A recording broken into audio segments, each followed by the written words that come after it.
Nabil इन्भेस्टमा SIP payment कसरी गर्ने?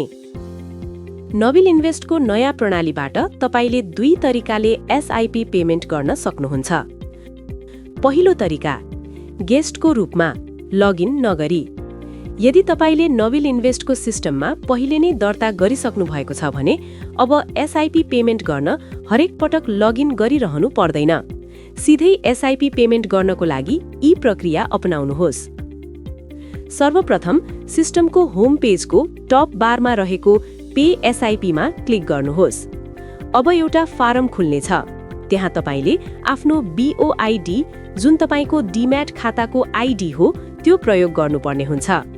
आफ्नो डीपी चयन गर्नको लागि डीपी आईडी वा बीओआईडी को पहिलो 8 अङ्क टाइप गर्नुहोस् र आफ्नो क्लायन्ट आईडी जुन बीओआईडी को अन्तिम 8 अङ्क हो त्यो टाइप गर्नुहोस्।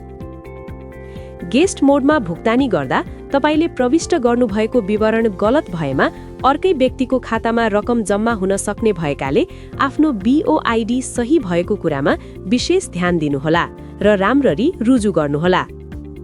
विवरणहरू सही भएपछि प्रोसिड बटनमा क्लिक गर्नुहोस्। अब अर्को फारम खुल्नेछ। त्यहाँ आफ्नो बीओआईडी विवरण पुनः जाँच गरी सही भएको पक्का गर्नुहोला। त्यसपछि तपाईले आफूले चाहेको स्किम छान्नुपर्ने हुन्छ। अब नम्बर अफ इन्स्टलमेन्ट्समा सिस्टमले बाँकी रहेका कुल किस्ताको संख्या स्वतः थपिदिनेछ।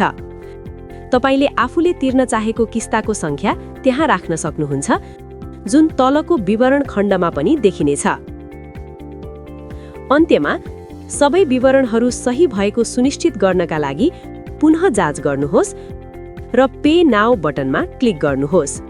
अब एउटा पपअप खुल्नेछ।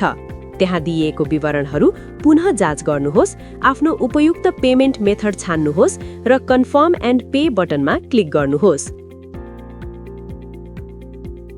भुक्तानी सफल भएपछि तपाईको एसआईपी पेमेन्ट प्रक्रिया सम्पन्न हुनेछ। दोस्रो तरिका, सिस्टममा लगइन गरेर।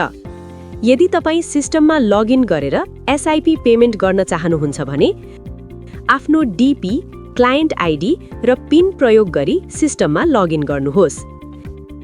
ड्याशबोर्डको बायाँपट्टि रहेको मेनुबाट पे एसआईपीमा क्लिक गर्नुहोस्। अब एसआईपी पेमेन्ट पेज खुल्नेछ।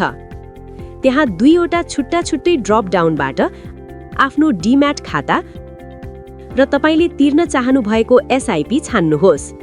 यदि छानिएको एसआईपी को कुनै पेन्डिङ इन्स्टलमेन्ट्स छ भने त्यसलाई टेबलमा देखाइनेछ। अब तपाईले कतिवटा किस्ता तिर्न चाहनु भएको हो सो संख्या नम्बर अफ इन्स्टलमेन्ट्समा राख्नुहोस्। यसो गर्दा तपाईको इन्स्टलमेन्ट्स टेबल स्वतः अपडेट हुनेछ।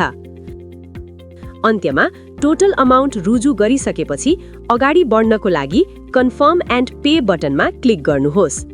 अब एउटा पपअप खुल्नेछ। त्यहाँ दिइएको विवरणहरू पुनः जाँच गर्नुहोस्, आफ्नो उपयुक्त पेमेन्ट मेथड छान्नुहोस् र कन्फर्म एन्ड पे बटनमा क्लिक गर्नुहोस्। भुक्तानी सफल भएपछि तपाईको एसआईपी पेमेन्ट प्रक्रिया सम्पन्न हुनेछ। थप जानकारीको लागि नविल इन्भेस्टमा सम्पर्क गर्नुहोस्।